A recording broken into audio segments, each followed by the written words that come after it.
ngan mana ya malole se fo maria nei tai hofo ia patalo foi lo sunga tabai ma te sala nei fo I tai hofo malole so I fo maua malole langi mama malo fa tai mole to mai le na mai ngol ta tu ngal wenga nei tai ma nei vai aso a to ana filena o fa no longo mal to fa fo le atu no o se mele le tele pe tala nor po kala mena na fi fo lele o meneo social club ia mana ia la tu sao nga fo I tau sanga wa tu le il fa ngol tau sang a le fa no longo ku pe e sa tu langa le nga ia sa fa nga tu pe fo ia matanga wenga do le o ngan man o le tu langa male tala la tamai le va pulea na o mai ai le tatu o nanga nei foi ni a fina ngalo foi ni sio malo le malo na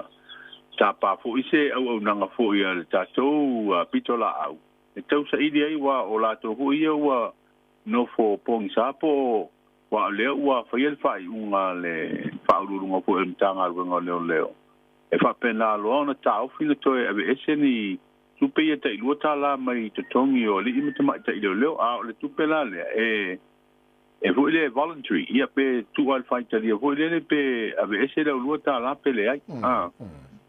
o se le ni la ia o pe se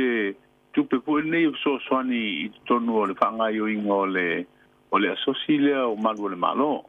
o le asosi fu le o na sui na o malu le malo o leo tu langa fa leo tau le satin sinia e le au fia I tonu ia malo ta o commissioner officers ila to huli fa imano anga I lunga le commissioner o ila le ina wa tapuni e lo manino ila suia sabe ese la tu selen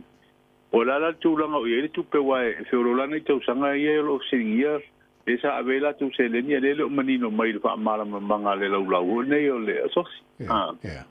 la sa singia ile commissioner po ia a olo na fina ngalo esa o atu fa sia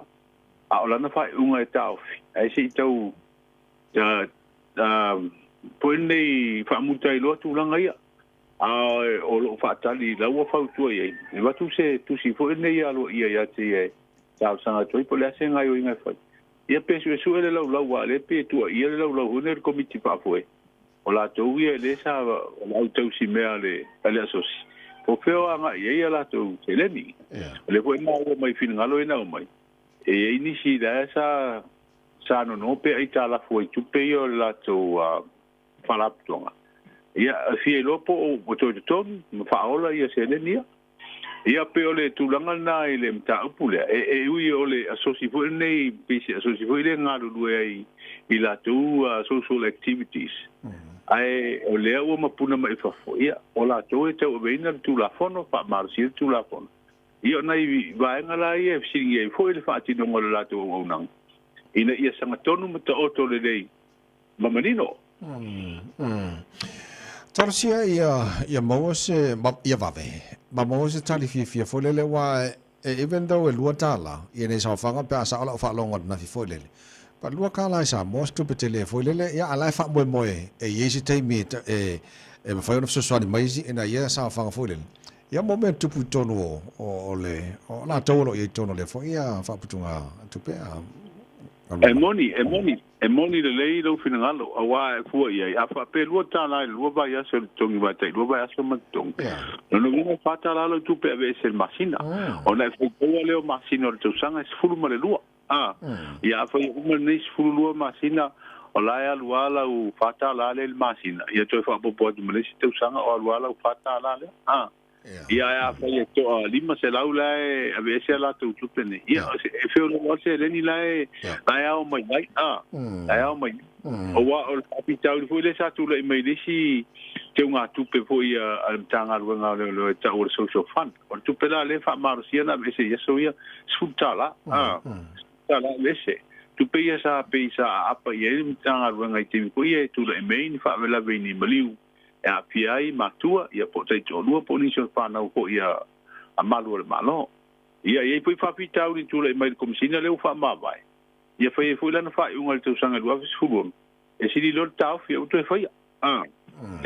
ya ai pi ona se le ni na tu ye ya po I le pule ngai I mo me o tātou whaia fia tātou tangata whingaruanga. Ia leo whaeloa kom sina tāluana te puri hoi na te ngātu. Ia o sao ale vaenga I o ntangaruanga pe e se whaeloa pe tūlai mai. Te vanga nā se malo hoi le e wala aule matai o lae whaatino ngāruanga. Ia pe o le pito la aula le ale pulenga ma ntangaruanga wao. Galumalemana o fena fala utele le fala botonga le fama plus wa lo te mavai atu manga I kile la ko so so le mo le fa faile leina ma fa le fo taru talo wa market fa fo fama le mo fala botonga le pe na failo le mista fa tanga mfinga fa pe wa te lente usanga fo yo ngalu e ma tanga lu nga malangolango fo I tong mfinga ne o le tulanga le atina o fa tonga e pe la le o to e sai ni la to malienga ho ne to fa fo no winga e se te mina motu si ai a o le la o fa fo a wa mai ai la ma nisi foi o so ni o la tu fo si no fo fo nei fa fa ile le ti pula a no a pe o le una I tatu talo ne to e avatu ai ma le market fa fo o le fu ave fa la tonga nei te wala mai le la tu fainga pa anga ngalu e malo ni sila ma Australia ia se masini e tu se mare tu se la wa fe no tal masini la le fa ilo mai va pe e ave le no fonga le wei o I sal longa I tatu motu I sala fai o le masini la na fai ona vatu mo me o fu fa tonga pe le tatu e ave ese le ia de pala vane fa fonga le tinu ia ma titina I ho mo me manu ni ho nei e ono a fia I tatu talo po isi fu fa tonga a ole I ave tu I New Zealand ma Australia so te lela na so ni pe fu ia te ul masini le so masini te mo fie te pa wa le fu wa fa nga ile no fu nga le sa fa ma fa le popo ho ile I la so le popo mar koko ina ta le longa ave fa tino da nga le mtu ata pena le e fu pa to ia ma sa uni ai mo le wina tu I New Zealand ma Australia o se fa la tonga la ila u mata o tu ai e te le na sauta ua I le tātou atina e o whātoanga, ia, mese lava. Le tātou pulo ke te whone o tasin miliona, wa le lato e whuki ai matua to tole, ia panua fu o whapena, na wawa ma le eini fu o whātoanga o iei. Ia atonu o lisi la lea vaenga tāu e le masini lea. Ia ma le whaafai lele, ia tātou tia pula ina, ia maua le tālo lelei. Le lei fu male an ia wale au binatu I fafo ele ngata e batu I fafo mo wai tu ia e fatau fu nei ma wai le fonga tau ma fo le tiro mana ia lo lei o tele o loa ngal mana fa mon mole po le ase tulango e so ta ingal ta malo Samoa mo New Zealand ona o tulango lo ia afianga fo le mai se lava na yo tatu tanga lo o mai fengal wenga toro New Zealand o la lo sirfia o yesef so ingal malo Samoa mo New Zealand po ni vaenga tau na vai le la tau nei fa mon mole o leo wa fa ilo mai le te malo te mai te pale mi el mato filo ingal na o leo wa ye so ta ingo fo nei me malo New Zealand company nei ngalu o tatu tangata ma fu mai la o tau to fa ta ro po le ale lumana io tangata fa ingal wanga nei le wa fia fa to anga I lo longa fia mno fuanga ya o le sila a foi wa fia fa to ia wale ni ngalu wanga o no winga o ngalu wanga le to te pena le ia la o fa to anga po apu po ala la to fa to anga sa ngalu e wa le matu a fa ina ia mai umi fo ise te mi o le a to e fa pena no to ya tina e fa to anga me ina ia to o le mai I se si to sang ia ma to ma wai pe ngalu wanga ni fa vai te no winga e te le sta pena ngai tono so te inga nei ina ia mautinoa